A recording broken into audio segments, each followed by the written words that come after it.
I'm Jessica Livingston, and I'm one of the founders of Y Combinator. Y Combinator funds startups in batches twice a year in Silicon Valley. We give them very small amounts of money. The average is $17,000. We have them move here from around the world, and we work with them very closely over the course of 3 months. At the end of which is demo day, when the startups present to investors and hopefully go on to get more funding. First and foremost, the co-founder relationship is extremely important.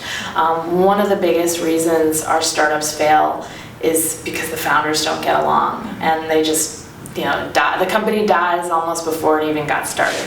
So the co-founders relationship is important. Second is, have the founders built something before?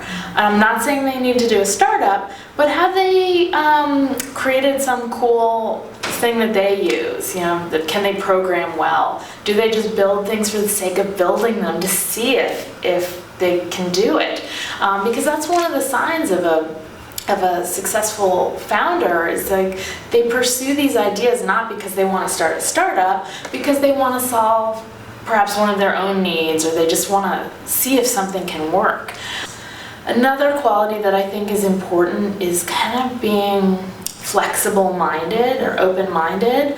I'm not saying you shouldn't have a vision for your idea or your product, but you need to be open to changes.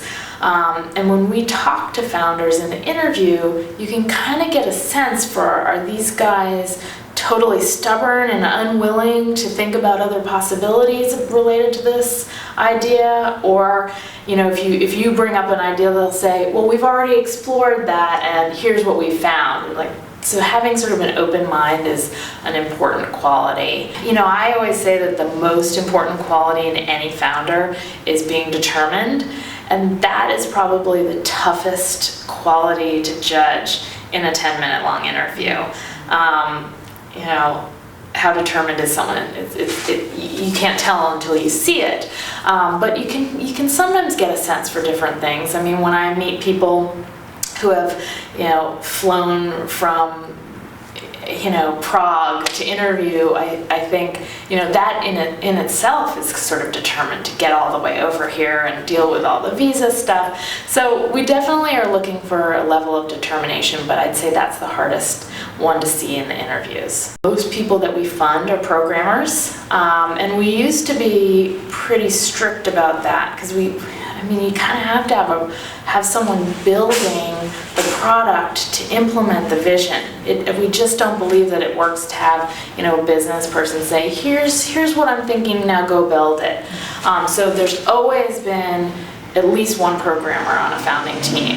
And now we like to do experiments with founders. We're always interested in what happens if you do this, or what happens if you do that. And so we've definitely funded teams that only have one programmer and they're 2 business people. And in some cases that's totally fine, because maybe the idea involves enterprise sales, which that would totally make sense. So we're always kind of experimenting with things along the lines of the founding teams. A lot of people have the wrong idea of Y Combinator, and I kind of think this is fostered by the press, that they say we only invest in young programmers right out of college, and that's just not true at all. We have a lot of people in their 30s who have kids and mortgages, and a lot of people who are doing their second startup, a lot of people who have maybe already even taken funding for their startup and still come and do Y Combinator. We think we can help all different types of people.